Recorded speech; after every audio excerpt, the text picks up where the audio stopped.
Bom dia, amigos. A escolha do orientador da tese, do doutorado de vocês, da dissertação de mestrado ou mesmo do trabalho de conclusão de curso é sempre uma tarefa muito árdua e que traz grande preocupação para o aluno. Isso não é sem motivo. Você imagina que a escolha do orientador vai acompanhar você por grande parte do curso e vai repercutir na qualidade do trabalho. Daí porque nós selecionamos aqui alguns parâmetros, alguns passos a serem seguidos para que essa escolha seja o mais exitosa possível. Nesse aspecto, o primeiro tópico a ser analisado refere-se a: é melhor escolher ou ser escolhido? Ou seja, você deve buscar ativamente a escolha do orientador, deve aguardar que um professor de uma determinada disciplina que você tem uma afinidade maior procure-o no sentido de desenvolver aquele trabalho em conjunto, né?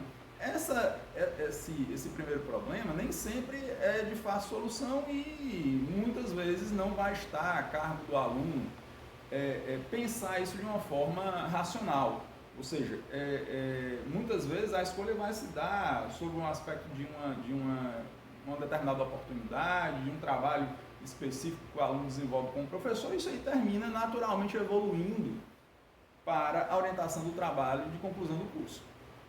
Então, mas o importante é que essa escolha se dê de forma consciente. Ou seja, o aluno, na medida do possível, compreenda que realmente ali ele optou por escolher um determinado professor e ele vai buscar convencer esse professor de que o trabalho dele é um trabalho viável, de que ele tem uma condição de êxito durante a finalização do percurso, ou, por um outro tópico, o professor escolhe o orientando. Então, caso o aluno resolva realmente por optar pela via da escolha ativa, ele deve se firmar em alguns critérios. E esses critérios vão refletir, logicamente, no trabalho dele. Então, o primeiro desses critérios que o aluno deve observar refere-se à afinidade pessoal entre ele e o professor escolhido. É muito importante que tenha que o relacionamento profissional flua de uma forma proveitosa, né? De que não surjam conflitos de ordem estritamente pessoal, e o aluno tem que pensar isso aí antes de efetuar realmente a sua escolha. A seguir, ele deve procurar também o professor que tem uma afinidade intelectual, ou seja, que seja do mesmo campo de pesquisa, né?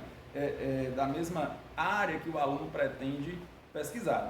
Não necessariamente que seja estritamente da mesma disciplina, ou que ele tenha determinado grupo de pesquisa e aquele grupo de pesquisa se encaixe de uma forma perfeita na temática pesquisada pelo aluno.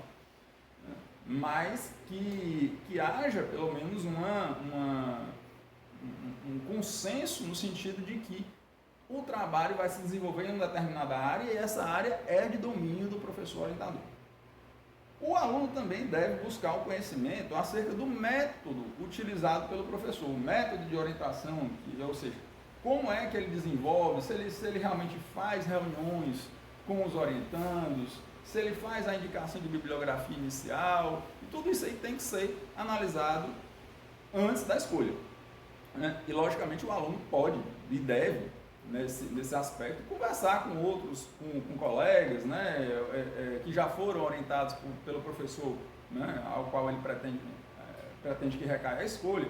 Enfim, a conversa muitas vezes é muito mais profilática, muito mais proveitosa do que a própria observação, né? Também existe um quarto aspecto com relação a que deve ser observado pelo aluno na escolha, é se ele pretende ou não obter bolsa de estudos e se o professor orientador ao qual ele pretende realmente tem vagas disponíveis ainda, né, dentro da sua disciplina, da sua área de orientação, para conceder eventuais bolsas. Isso aí é muito importante especificamente para aqueles alunos que pretendem realizar uma pesquisa no exterior, né, ou mesmo até em outras instituições, ou que realmente dependem da concessão de uma bolsa para desenvolver os seus estudos, né? E por fim, como quinto critério, eu apontaria o estímulo à carreira do orientando, ou seja, buscar realmente aquele orientador, aquele professor que de fato vá contribuir para que a carreira profissional do orientando tenha um êxito mais adiante, ou seja, se ele vai poder indicar para que o orientando realize novos estudos, né? Se ele tem realmente um grupo de pesquisa que seja um grupo duradouro, enfim, tudo isso aí pode contribuir no trabalho final e também na carreira, né? No percurso profissional do aluno. Então, observados esses 5 critérios, eu diria o que é a título de conclusão sobre esse tópico. Não existe fórmula universal, lógico. Eu não posso aqui delinear para vocês, olha, essa fórmula aqui, esse método aqui vai dar sempre certo. O principal fator que o aluno realmente deve se preocupar é com a questão informativa.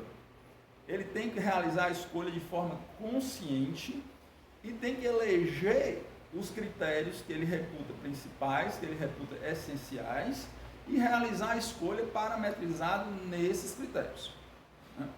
Uma vez definido quem é o orientador, o próximo passo seria imaginar quem é que vai determinar o tema, né? E aí a gente tem 2 aspectos. Primeiro, o tema do trabalho pode ser delimitado pelo orientando. Nesse caso, nós temos algumas questões positivas e outras negativas. Então, eu apontaria como quando o orientando escolhe o tema, né? E aí já, obviamente, tendo escolhido o orientador, nós temos como pontos positivos. Ele tem a condição de determinar um tema que seja da sua maior afinidade, né? Ele poderá, em segundo lugar, aproveitar a bibliografia, aproveitar a pesquisa que ele já realizou em outros trabalhos. Isso aí representa, sim, uma economia de tempo que deve ser considerada, né? E, por fim, possibilitam um planejamento acadêmico de longo prazo, né? Não só do que já passou, do pretérito, como também do futuro, né? Posto que se o aluno já imaginou qual é a área que ele pretende realmente seguir, qual é a área que ele pretende referenciar, ele escolher o tema realmente traz essa grande vantagem. Existem, entretanto, outros fatores que nós podemos considerar negativos para que o orientando escolha o tema. Primeiro, normalmente as pessoas tendem a ficar na zona de conforto, o que de certo modo pode ser bom, sim, já que você aproveita a pesquisa, já que você tem ali uma área em que você já tem uma segurança maior, mas também estreita horizontes. Então, é algo que tem que ser pensado, tem que ser muito equacionado, no sentido de não atrapalhar o desenvolvimento intelectual do aluno, né? O aproveitamento, como segundo tópico negativo, o aproveitamento de temas já pesquisados pode empobrecer o trabalho, e aí novamente entra a questão do cuidado do aluno, e esse empobrecimento se dá em razão de que normalmente, quando é uma área que ele conhece muito, ele já tem um viés de pesquisa dentro daquele tópico, e isso aí pode fazer com que ele já tenha ideias pré-estabelecidas e não tenha e tenha uma dificuldade de ter a mente aberta para, né, a novos parâmetros, para novas fórmulas, para novas ideias, né? E por fim, como aspecto negativo, o orientador pode não se interessar pelo seu tema, e aí você pode criar um impasse, né? O orientador pode simplesmente deixar de ter interesse em orientá-lo e fazer aquela coisa ali meio para cumprir tabela, né? E realmente isso aí também vai repercutir em cima do trabalho de vocês. Então esses aí são também digamos assim, os vieses, né? Os tópicos que vocês devem analisar na questão de, uma vez que eu escolhi o orientador, agora, quem deve escolher o tema? Eu ou o orientador? Né? Então, primeiro aspecto é esse aí. Segundo, quando o tema é escolhido pelo orientador, aí nós temos 2 possibilidades. Uma, o orientador normalmente pode indicar um tema que ele já conheça bem, né, que já está dentro da área de pesquisa, e o aluno vai ter que se amoldar a esse tema. E segundo, ele pode recomendar um tema que ele não conhece tão bem, mas que ele pretenda conhecer melhor. E aí vem a pergunta, né, será que é melhor realmente um tema que o orientador conheça bem ou não? Eu diria que do aspecto da honestidade acadêmica, é muito melhor que o orientador indique um tema que ele não conhece tão bem. Isso significa que o professor tem confiança no candidato. Ele realmente entende que o candidato tem a condição de contribuir positivamente para a própria formação do conhecimento do orientador. E nesse caso aí, a troca se dá de uma forma muito mais efetiva, né? No aspecto em que o professor também tem a consciência de que vai estar aprendendo com aquela pesquisa e vai estar também ampliando os seus horizontes profissionais, né? O aluno, entretanto, tem que ter cuidado com dois aspectos. Primeiro, o professor, uma vez indicado o tema, né, ele indicando de uma forma ou de outra, ele pode se entusiasmar demais com o tema, né, e terminar passando por cima do aluno. Então, o candidato tem que ter o cuidado de manter sempre a linha de que o objetivo é o trabalho do aluno, é a orientação do trabalho do aluno e não o desenvolvimento de tópicos específicos acerca de interesse do orientador, né? E segundo, nós temos aquela situação, infelizmente acontece, do professor que, de forma desonesta do ponto de vista acadêmico, utiliza a pesquisa do orientando, né, e muitas vezes não cita, né? Pode fazer a utilização de dados coletados, a utilização de pesquisa, a própria busca bibliográfica, enfim. Então, o aluno tem que estar muito atento a essas questões aí, né? Então, o que é que a gente pondera no final?